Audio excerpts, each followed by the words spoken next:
Hello అండి అందరికీ. అందరూ ఎలా ఉన్నారు? నేనైతే చాలా బాగున్నాను. ఇది వచ్చేసి డే 3 రోజు వ్లాగ్ అనమాట. ఇంకా అమ్మ వాళ్ళ ఇంటి దగ్గరలోనే టెంపుల్ అయితే ఉంటుంది. చిన్న టెంపుల్ అనమాట. కన్నమాంబ అమ్మవారు అని చెప్పేసి ఆగస్టు నెలలో అయితే జాతరలు అవి జరుగుతాయి చాలా గ్రాండ్గా. స్వయంభూగా వెలిసారు వేప చెట్టు దగ్గర. ఫస్ట్ అయితే అమ్మవారికి దండం పెట్టేసుకున్నాను. ఇంక తర్వాత అయితే ఇంట్లో దండం పెట్టుకున్నాను అమ్మ వాళ్ళ ఇంట్లోనే. ఇంక మా తమ్ముడు అయితే భవానీమాల వేసుకున్నాడు. ఇది థర్డ్ టైం అనమాట భవానీమాల అయితే వేసుకోవడం. నేను ఇంకా వెళ్ళగానే ఇంకా దేవుడికి దండం పెట్టుకుని తమ్ముడికి అయితే పసుపు ఫుల్గా రాసి కాలుకి పారాన్ని అయితే పెట్టాను. మా పాప అయితే ఇంక ఫుల్గా ఆడుకుంటుంది అనమాట. ఇంక డాన్స్ వేస్తుంది. ఇంక శుద్ధ అంటే చాలా ఇష్టం. అది తీసేసుకుంది దొరికిందని చెప్పి ఆట ఆడుతుంది.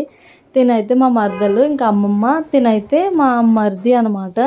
సరదాగా పైకి అయితే వచ్చాము. ఇంకా ఈవినింగ్ అయితే పాప్కార్న్ అయితే ఇంకా అమ్మాళ్ళ ఇంటి ఎదుర్కొంటానే పాప్కార్న్ అయితే రెడీ చేస్తున్నారు. ఇంకా అవి తీసుకొని ఇంకా సరదాగా సాయంత్రం అయితే అందరూ కూర్చొని అయితే తిన్నాము. నా వీడియో నచ్చితే ప్లీజ్ డూ ఫాలో.